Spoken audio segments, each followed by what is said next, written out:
know, we thought we'd eventually make one a bit informational. So there we are, we've actually got some information in this whole announcements. It's revolutionised our sort of thing. I've got quite a lot on the board, so I'm going to move this to the side.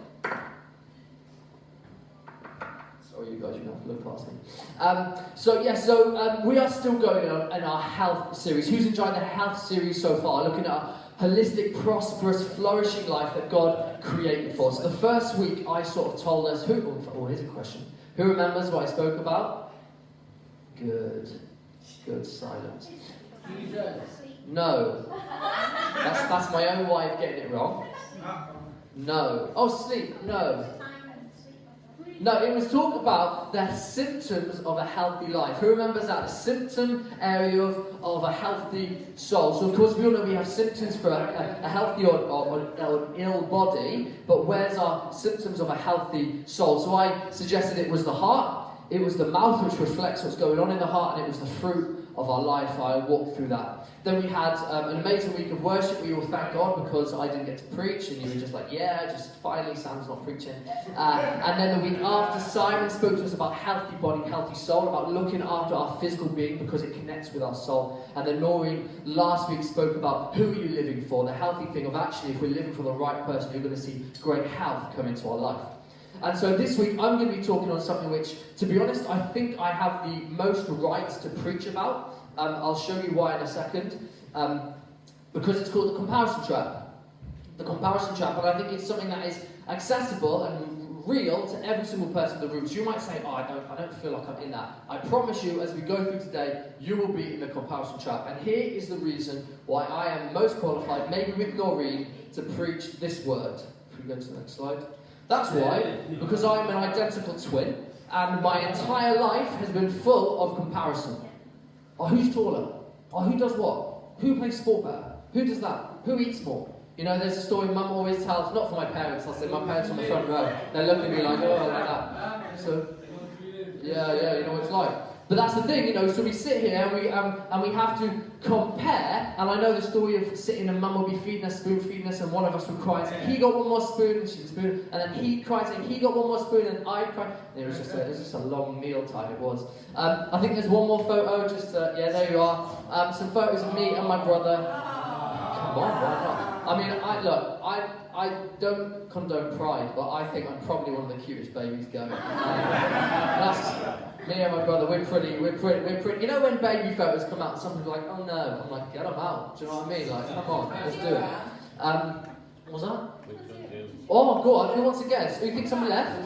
Mum and Dad can't vote. Who thinks I'm left? Vote hands up. Left. Right. Who thinks I'm right? Left's got it. Left's got it. Well done, guys. So this week we're going to be looking at the comparison trap. And I don't say trap lightly. It is a trap that so often we all fall into and maybe don't even realise we're in. And so we're going to go through 3 questions. Here's a major reason why we struggle with comparison, ladies and gentlemen. This is, I think it's a Banksy. It looks like a Banksy. It might be a copy of a Banksy, but a man with no comments, no likes, no friends, and a little baby on the front crying. And sometimes you can feel like adults, but sometimes when we get on social media especially, that's what we can look like.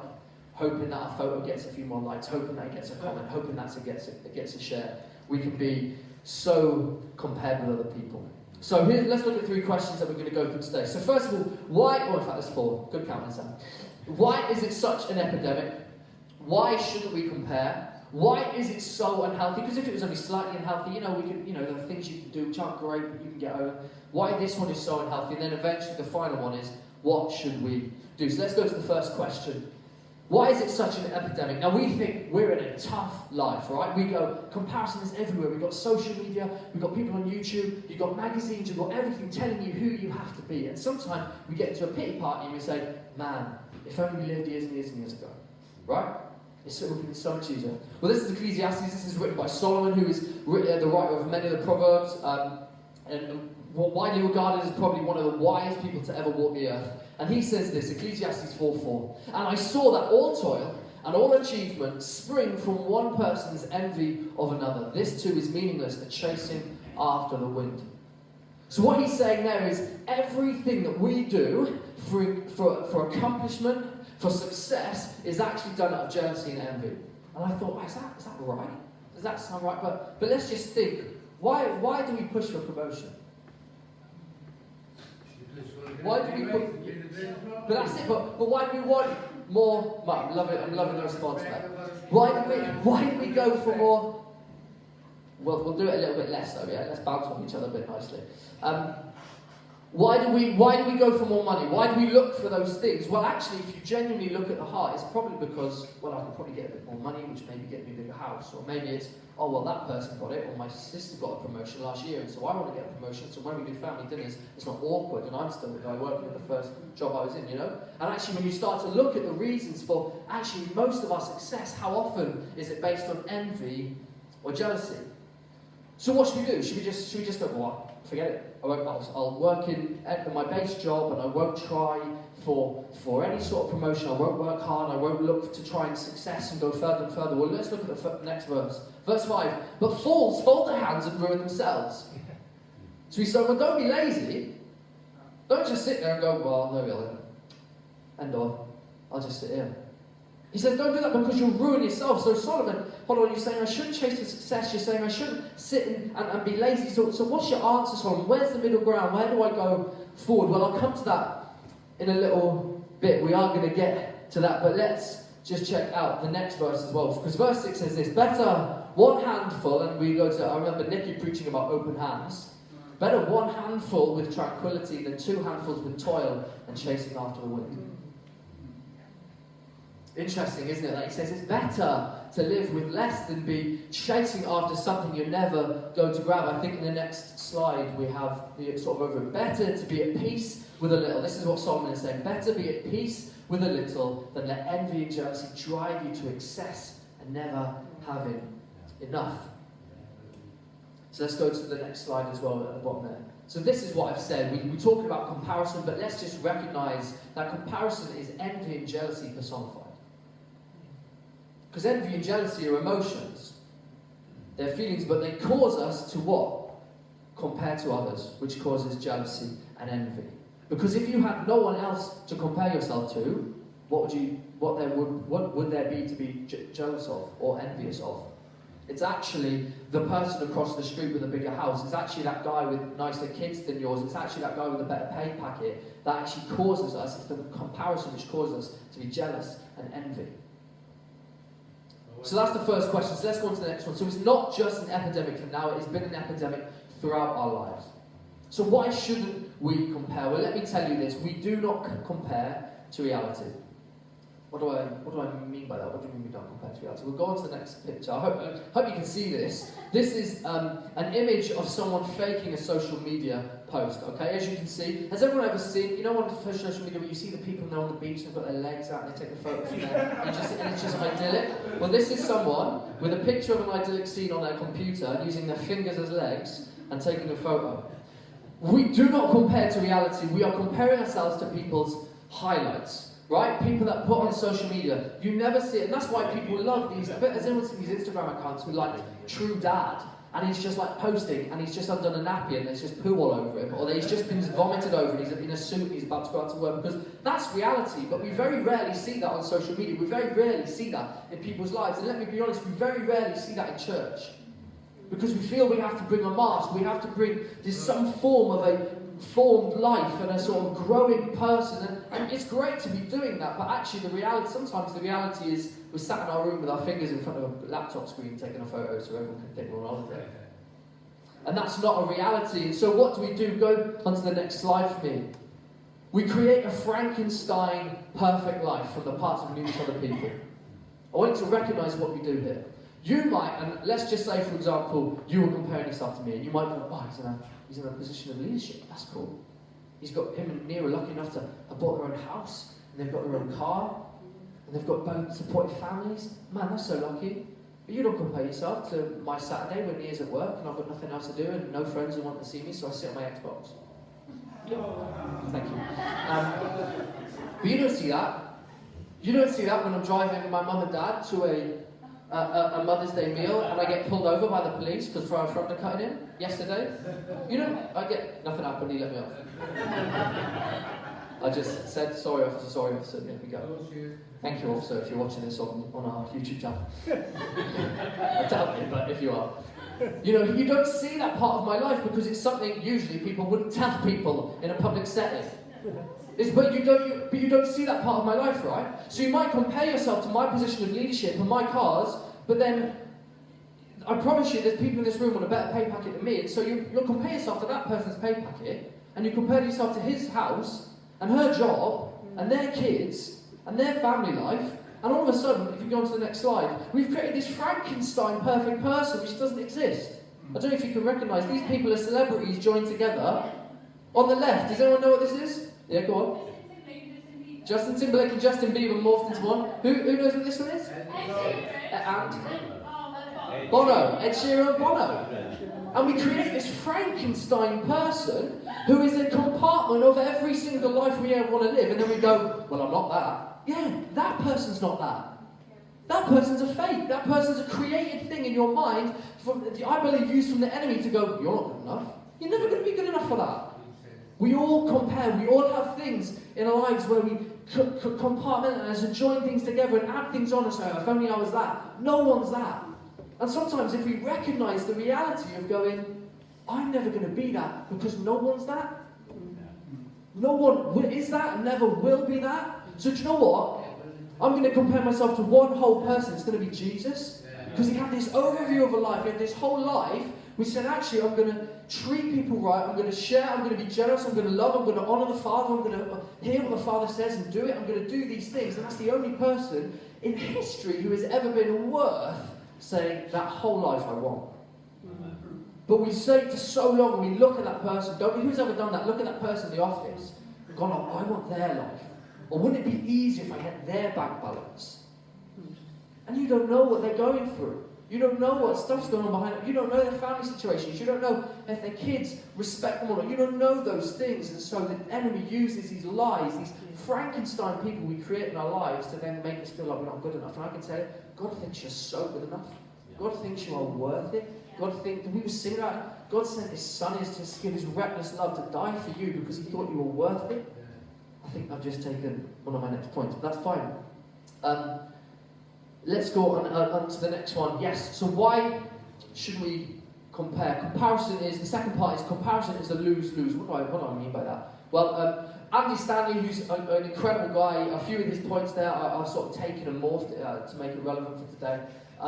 He calls it the land of right? You can get all of Andy Stanley's stuff online, he's great. And he calls it the land of and if we go on to the next one, this is what he means by the land of Comparison tells you that you are smaller. Or you look at Instagram, you look at Facebook, you look at someone else's life, you go, oh, they're richer, smarter, happier, taller, mustier, slimmer, than me. And so it ends up you feel inferior to them. And all of a sudden this land of is overtaking, and you might say, well, that sounds like a lose, Sam, that's one lose. What's the next, what's the other lose? Surely that's lose-win. Well, actually, no, because then you look at someone else's Facebook and you go, well, I'm richer, I'm smarter than them, I'm happier than them, I'm slimmer than them, I'm musclier than them, and suddenly you feel superior to them, and all of a sudden you either compare, or you compare, and you're never okay with who you are and what you've got. And so, pride, if we go on to the next slide, the comparison trap leads you either to insecurity, where you feel inferior to someone, or it leads you to pride, where you feel superior to other people, and neither of those will lead you to treating someone right when they're stood in front of you. If you feel inferior to someone, you're going to just let them walk over you. Let them treat you as a way that God doesn't want you to be treated, and if you feel superior, you're going to treat someone as if they're a piece of dirt on your shoe. And we've all met those people in our lives and go, oh, they feel, and you know when someone thinks they're superior to you, don't you? They look down your nose, they talk to you like you're nothing. Thanks, Steve. So let's go on to the next. James 3:16, that's great. For where you have envy and selfish ambition, there you find disorder and every evil practice. Here is another biblical person saying that all of our lives, all of the life that we know, is actually found so often in selfishness and envy. So much of our evil practices are coming from these things. Because when you recognize I'm comparing myself to someone, and then I envy them, and then I talk badly about them, and then I don't want to be near them, and then when they need help, I don't help them. And all of a sudden, just because you compared, you've treated them badly in so many different ways, and there's just like disgusting nature coming out of us because it's the health that's going on inside us, the ill health that comes out, and we treat these people based on how we are comparing ourselves to them, not even necessarily how they treat us. So why is comparison so unhealthy then? Why does it permeate everything that is about us? I think this is revolutionary. When I read this, this was absolutely amazing. So these are 3 promises of God that we need to hear today. James 1:17. Every good and perfect gift is from above, coming down from the Father of heavenly lights, who does not change like shifting shadows. God gives you every good and perfect gift that is good for you right in your time, exactly when you need it. Do we believe that? Yes. We need to believe that today because it's going to affect the next thing. Philippians 4:19. And this same God who takes care of me, notice he takes care of you, will supply, notice he is a provider, all your needs from his glorious riches, notice he has everything he could ever need and will ever need, which have been given to us in Christ Jesus. Okay? So he is good, he gives you everything, he cares about you, so he gives you everything. Oh, and by the way, he's got everything he would ever need to give you. Right? So we are banking with the greatest ever bank that has an overflow of gold, and we only need one single bar. And he's given it to us already. In Matthew 6:33 says this, but seek first the kingdom and his righteousness. And this is talking about Jesus saying about our daily needs. And he says, and all these things will be given to you as well. He is going to provide everything you need. So why do I say all these things? The reality is these 3 things say this. God provides for you exactly what you need, exactly how much you need, exactly when you need it. He is there, he is provided. You will never go without what you need. Maybe not what you want, okay? Let's come to recognize that, but what you need, okay? So, next slide. So comparison at its core is the belief that God hasn't given you enough. That's why it's so unhealthy. It is the belief that God in some way owes you. You haven't given me enough, God. I need that job. I'm not in a good enough job. You haven't given me what I need. God, I need that person's money. I need their kids. I need that house. I need all those things because you haven't given me enough. And all of a sudden we're standing in front of God, giving him the 2 fingers going, you don't provide for me. It's not just this little thing. It is at its core a corruption of God's truth that he is a provider. That's what comparison is, and it leads to envy and jealousy, and we see all the ill health that happens. Let's go on to the next slide. So where does the idea come from? And I wanted to make this really clear for us today, guys, that are we just messed up? Is that what it is? This lie, this corruption, this contortion of God's truth, is that what it is? Let's go to the next slide. John 8:44, you belong to your father. This is Jesus talking to Jews who ignored his message. You belong to your father, the devil, and you want to carry out your father's desires. He was a murderer from the beginning, not holding to the truth. Notice this, for there is no truth in him. When he lies, he speaks his native language, for he's a liar and the father of lies. Comparison is a whisper of the enemy that God is not enough for you. It is a lie, not just yes, we are broken humans, and we will grow in these things. If we don't control our flesh, it will overrun us. But it is a lie from the enemy whispered in your ear to say, do you know what? God hasn't given you enough. Just like he did in the garden with Adam and Eve. Did God really say that to you? Did God really say that would kill you? It's not going to kill you. And here, God says, I'm your provider. I'll give you everything you need. And the enemy goes, will he? Has he? Is that true? And if we're not strong enough in the word, if we're not strong enough in our faith, we'll go, oh, yeah, maybe. Maybe God hasn't given me much. Maybe I need that house. Maybe I need that car to be happy. Maybe if I get that final bonus, then we'll finally have enough. And he's whispering in our ears, and we've got to come strong and go, I'm not going to compare myself to that because I know God has given me what I need for when I need it. And we live in a human broken world, so sometimes, guys, it doesn't feel like enough. Sometimes kids are a pain. Me being one of them, I promise you. I was a pain to my wonderful parents a lot.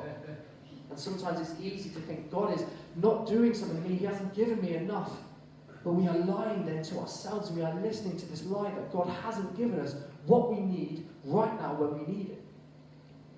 So we need to know this truth. This is why we need to read the Bible, and not just read it, but know it. God has provided. God will give every single good gift that I need. And if we know that, actually, when we look at someone else, we go, That's fine. You've been blessed with that. Bless you. Awesome. Use it well, use it wisely, use it for God's kingdom. But what I've been given, I'm going to use. I'm going to use. So what do we do? What do we do with all this information? How do we live out not in comparison? So the first one is, we've got to know our worth, okay? We've got to know our worth. If we are being blown about by the wind, we will never know what God truly thinks of us. And how do you know how much something is worth? It might be on the board behind me. No, it's not. But it sort of is, but how do we know the worth of something? If you went to an art gallery and someone bought a painting, how would you know its worth? The price that was paid for it. The price that was paid for it. Look at Galatians. Christ bought us with his blood and made us free from the law. In that way, the law could not punish us. Christ did this by carrying the load and being punished instead of us. Of course, it's talking of Calvary. Jesus died on the cross for us. 1 Corinthians says this, you are not your own, for you were bought at a high price. God paid a huge price when he sent his son to die for you. And he would have done it if you were the only person on earth. It's not a shared price. Jesus' blood was a full amount that he paid for you and for me. No matter what you've done, he has done that so that you can know your worth. And yet we worship him. We sing about it. We say, Jesus, I receive you. Whoa. That's right, Calvin just hit the floor. You alright? We do these things and we say, God, thank you that you did this. And yet then we walk outside, we look at someone else and we go, I just don't have enough. And we're lying to ourselves about the truth of our worth, and we say, I'm not good enough for God. God owes me. God wants to bless them, but he doesn't want to bless me. No, he's blessed you massively already by sending his son Jesus to die on the cross for you. Your worth is based on the price paid for you, and you're paid for with a high price. Secondly, trust God with what he has given you and use it wisely. You know what I'm saying about, if God blesses them, then bless them and let them use it for his glory. There's a famous parable in Matthew 25, and it talks about a wise owner who gives some money to his servants when he goes away. And he gives to one person, he gives to Kevin, he says, Kevin, here's 5 bags of gold. Use it how you want. And he says to Nia, here, Nia, have 2 bags of gold. That's great. And he said, Libby, have 1 bag of gold. And he goes away for a long time, and he comes back, and he gathers the servants together. And he goes to Kevin, he says, Kevin, what have you got for me? And Kevin goes, I invested your money, I invested your 5 bags of gold, and so here's another 5. Here's 10 bags of gold. And he says, amazing. I'm proud of you. Come and celebrate with me. Come and be with me. And he goes to Nia, and he says, Nia, how many have you got for me? And she says, I've got 2 more bags of gold. I invested it, and now I've got 2, and I doubled it, so now I've got 4. So here's 4 bags of gold. I say, fantastic. Come and be with me. Come and celebrate with me. And then he goes to Libby, he says, Libby, in the story now, not Libby, she's amazing. And he says, Libby, what have you got for me? And Libby goes, you're terrifying, man. You scare me. So I buried the gold. So here's your gold back. And he says, you foolish servant, go out away from me. Get away from me. That's what he says, you foolish servant. And I want us to recognize he does not judge Nia or Libby based on Kevin. Okay? Let's recognize that. He says, you doubled what you had. I gave you much and you gave me back much. But he doesn't go to Nia, you've only got 4 bags because Kevin had 10. Sorry, you're 6 down. Yeah. He says, you had 2 and you made 4. Amazing. You used what I gave you and doubled it and you honoured it and you let it flourish. He doesn't go, I'm going to compare you to that person. I gave him loads of money and so you need to work even harder and get 10 because he's got 10. He just says, what did I give you and how did you use it? What did I give you? What was it big? Was it little? Was it tiny? And all he wanted from Libby, and I think the character, I'm not going to say Libby, the character in the story, the 3rd servant, was so paranoid that he didn't have enough to make himself look good compared to these guys. He buried it. He said, well look, I just hid it. I hid what you gave me. And this is all I got back for it. God's not interested about this massive return. If someone else has been given, seemingly been blessed with more, and that's a horrible term, but I'm going to use it just to be clear. If it feels like someone's been blessed with more, then maybe they've got 5 bags. But I think all of us in here are probably a 2-bag person. Why? Because someone is happier, richer, been blessed with more, doesn't matter, but go with me. And that's the 5 bags. And then there's someone with 1, and you feel inferior to that person. You can feel superior to the person with 1 bag. But God's not asking you to compare yourself to that person or that person. He's asking you to say, what did I give you? What are the gifts and talents I gave you? And we're not just talking about spiritual stuff. Are you an encourager? Do you love to be hospitable? Do you like to be generous? Can you share? Can you just have people around for dinner? Are you going to, all those sorts of things, are you going to use what he gave you and honour it and say, hey, look, I use your skill and I let it flourish and I shared it and I was generous with it and here's double the amount. He's not looking for us to compare with other people. He wants us to be aware of what he's given us and to use it to bless him back with it. So third one, what should we do? Next one, sorry, thank you. So we have to respond in a way that combats comparison. I'd like to suggest that is inspiration. I'd like to suggest today that if we lived in a lifestyle being inspired by people, not comparing ourselves to one another, we're going to see great moves in our walk and our relationship with God. We want to let others' actions and lives inspire us to chase after what God has for you. So next slide, I think it's how do I know if I'm in the comparison trap? How do I know which one I'm doing? How do I know? Well, I'd like to suggest this. That comparison causes you to stop in your tracks. But inspiration will cause you to blaze a new trail. Okay? If you recognize that you're going, oh, but that person's got a big house and they've got a big car and I can't preach like sound, I can't lead worship like talent, I can't do those things, so I'm just going to stand and just don't look at it, I'll be at the back and I'll just sit and God, here's your one bag. Can you just, I just hid it because I didn't know what to do with it. But inspiration goes, man, Roger knows his Bible. So I'm not going to think I'll never know my Bible as good as Roger. I'm going to start asking him how he recites his Bible, and how often he does it, and when he does it, and all of a sudden I'm learning my Bible, and then we meet together and we learn our Bible together, and then we're going, and all of a sudden comparison ended back here, and I'm already just taking steps forward going, Jesus, what could you do with me if I was inspired by those around me? If I chose to be inspired by the life of someone else, not to compare myself, and let myself be held back in what you've got for me. So that's it. That's the comparison trap. That's what I'd like to suggest to you, that if we put that into practice, and I'd like you to imagine and maybe take a moment to reflect, where am I stopping in my tracks? And where am I allowing myself to blaze a new trail? You know, we've seen people, and I just want to celebrate them publicly, man, we've seen people blaze new trails because they're willing to give God what they've got. We've seen Angela go, man, these people just need a parentology. There needs to be something. There's not anything here. I'm good with kids. I know the mums. I'll do it. I don't need money. I'll just give my time. I'll just give my Mondays. And all of a sudden, we've got Little Angels Group reaching 15 kids, and you know, and 15 mums and dads, and all that sort of stuff going and growing. And we've had money come in for it just out of nowhere, completely out of the blue. And it's like God's going to open these doors. And we've seen Laura saying, hey man, there needs to be a kids club on this estate, man. We need to do more for the kids. And guess what? God's opened the doors. And guess what? God's provided his money, because God gives every good and perfect gift. And he provides for us when we step out. But he says, do you know what? I'm going to need to see someone who's blazing a new trail. Because I trust you with many. In fact, in that passage, I've got to say, it says, because you were faithful with much, or a little, I will trust you with much. That's what God says. You're gonna, if you're faithful with the little I give you, I'm going to trust you with more. I'm going to be more than you. He said, Sam, you've been faithful to go to Bible college and believe there's a position for you. Hey, guess what? I'm going to throw you into the deep end and make the leader leave, and then you're going to have to lead the church when you're 24. Amen. And he said, you're faithful. Thank you. And he said, you know what? You've been faithful with little, so I will give you much.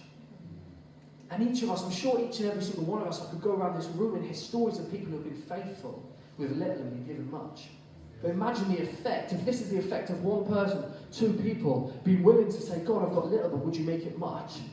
Imagine if every single person in this room said that. But think of the effect we could make.